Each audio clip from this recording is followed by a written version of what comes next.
Assalamualaikum warahmatullahi wabarakatuh. Selamat datang kembali di channel Bekas Profesor. Gue gak akan pernah bosan-bosannya untuk menceritakan tentang ilmuwan-ilmuwan Islam yang tentunya banyak sekali yang belum diketahui. Soalnya dulu tuh Muslim dikenal dengan bangsa yang ulet, pinter, dan juga pemikir. Terlebih mereka juga sangat brotherhood ya.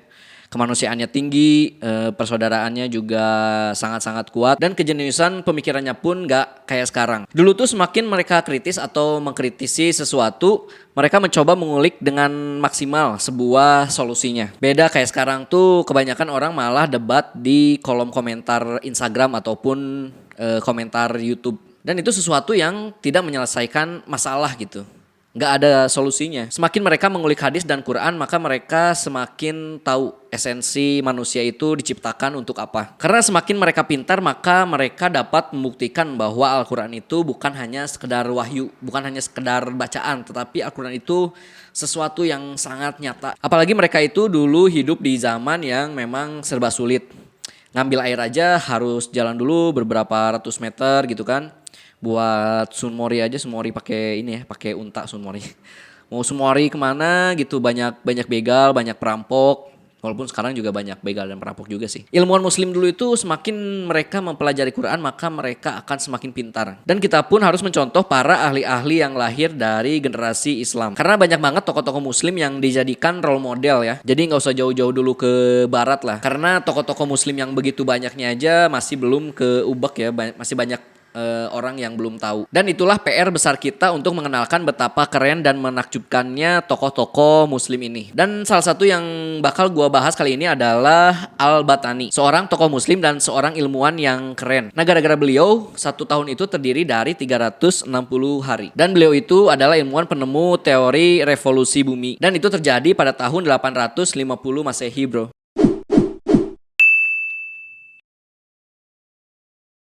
Al-Battani merupakan salah seorang ahli astronomi dan matematikawan Muslim pada abad pertengahan yang cukup berpengaruh. Salah satu karyanya yang cukup populer adalah Kitab Al-Zij yang pada abad ke-12 diterjemahkan dalam bahasa Latin dengan judul The Scientia Stellarum atau The Motus Stellarum. Nah, berkat penemuannya ini kita bisa mengetahui bahwa dalam setahun itu terdiri dari 365 hari, 5 jam, 46 menit, dan 24 detik. Penemuan Al-Battani ini dianggap sangat akurat. Bahkan keakuratan pengamatan yang dilakukan oleh Al-Battani ini membuat seorang matematikawan asal Jerman yang bernama Christopher Clavius menggunakannya untuk memperbaiki kalender Julian. Nah, atas izin dari Paus Gregorius, kalender lama akhirnya diubah menjadi kalender yang baru dan mulai digunakan pada tahun 1582. Kalender inilah yang kemudian banyak digunakan oleh masyarakat sampai saat ini. Pengikut dan penyempurna teori Ptolemeus ini yaitu Al-Battani lahir sekitar tahun 858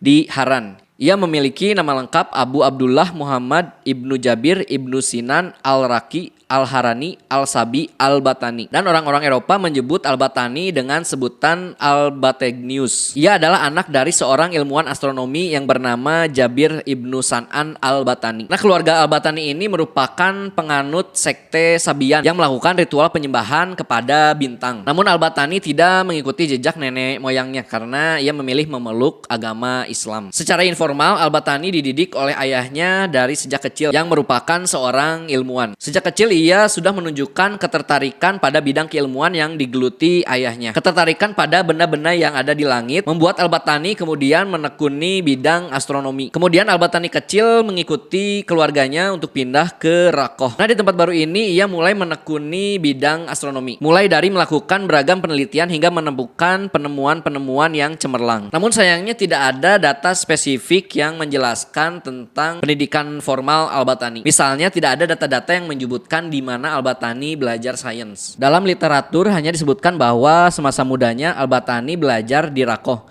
Dan di tempat barunya ini ia tekun mempelajari teks-teks kuno, khususnya karya Ptolemeus.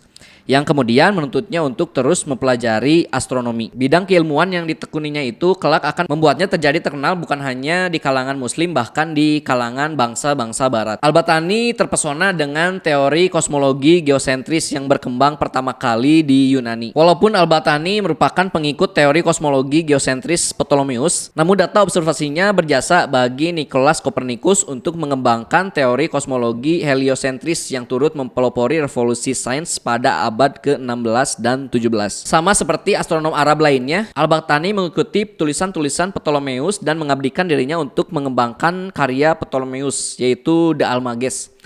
Saat mempelajari De Almagest inilah Al-Battani menemukan penemuan besar, yaitu titik apelium. Titik apelium adalah titik terjauh bumi pada saat mengitari matahari setiap tahunnya. Ia menemukan bahwa posisi semu matahari tidak lagi berada pada posisi yang dikemukakan oleh Ptolemeus. Penemuan ini sangat berbeda dengan teori yang dikemukakan oleh Ptolemeus dan astronom Yunani lainnya. Namun baik Al-Battani maupun astronom penganut Ptolemeus lainnya tidak dapat mengemukakan penjelasan di balik perbedaan tersebut.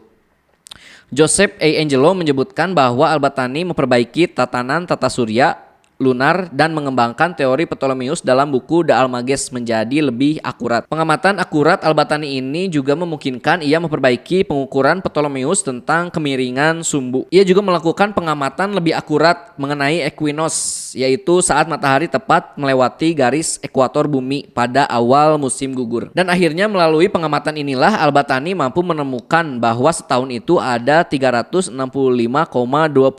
hari. Berkah kejayaan dinasti Abbasiyah, keleluasaan Al-Battani dalam mempelajari teks-teks kuno, khususnya karya Ptolemeus yang mendorongnya menemukan teori baru dan berkontribusi besar dalam trigonometri. Dan itu tidak lepas dari kejayaan yang dicapai oleh dinasti Abbasiyah, terutama pada era khilafah Harun al-Rashid pada tahun 786 sampai dengan 809 Masehi dan putranya Al-Ma'mun pada tahun 813 sampai dengan 833 Masehi. Pada masa itu misalnya dinasti Abbasiyah mengirim tentaranya menuju Mesir, Syria, dan sepanjang tepi barat Laut Mediterania. Dalam penaklukan tersebut dikuasai pula perpustakaan kuno yang salah satunya terkenal di Alexandria, Mesir. Pemimpin yang berkuasa pada saat itu kemudian memerintahkan untuk menerjemahkan manuskrip-manuskrip itu ke dalam bahasa Arab. Situasi pada saat itu memang sangat menguntungkan, apalagi kekaisaran Romawi mulai runtuh di Eropa Barat. Pada masa itu memang orang-orang Kristen Nestorian sibuk melestarikan dan mengarsipkan ke dalam bahasa Yunani. Dan kemudian Khalifah Harun al-Rashid memerintahkan untuk membeli semua buku tersebut. Pengganti Harun al-Rashid yaitu Khalifah Al-Ma'mun bahkan melangkah lebih jauh lagi. Al-Ma'mun dikenal sebagai pemimpin yang sangat cinta kepada ilmu pengetahuan. Pada masa pemerintahannya, penerjemahan buku-buku asing digalakan sebagai bagian dari perjanjian damai dengan Kaisar Bizantium. Dan bahkan Khalifah Al-Ma'mun menerima manuskrip Yunani setiap tahunnya. Salah satu upetinya adalah buku sintesis karya Ptolemeus tentang astronomi kuno Yunani. Buku ini kemudian dikenal secara luas dengan sebutan De Almagest. Jadi warisan kosmologi geosentris dari Yunani kuno selamat dari runtuhnya kekaisaran Romawi dan abad ke-8 berikutnya di Eropa Barat. Selain menerjemahkan manuskrip-manuskrip ilmu pengetahuan ke dalam bahasa Arab, Al-Ma'mun juga mendirikan sekolah, yaitu salah satu karya besarnya yang terpenting adalah pembangunan Bait Al-Hikmah, yaitu pusat penerjemahan yang berfungsi sebagai perguruan tinggi dengan perpustakaan yang besar. Nah, pada masa Al-Ma'mun inilah kota Baghdad menjadi pusat kebudayaan dan juga pusat ilmu pengetahuan. Al-Battani yang lahir pada saat ilmu pengetahuan berkembang pesat membuatnya cukup leluasa untuk mempelajari ilmu pengetahuan yang ia sukai. Ia banyak sekali membaca manuskrip-manuskrip ilmu pengetahuan, khususnya karya Ptolemeus,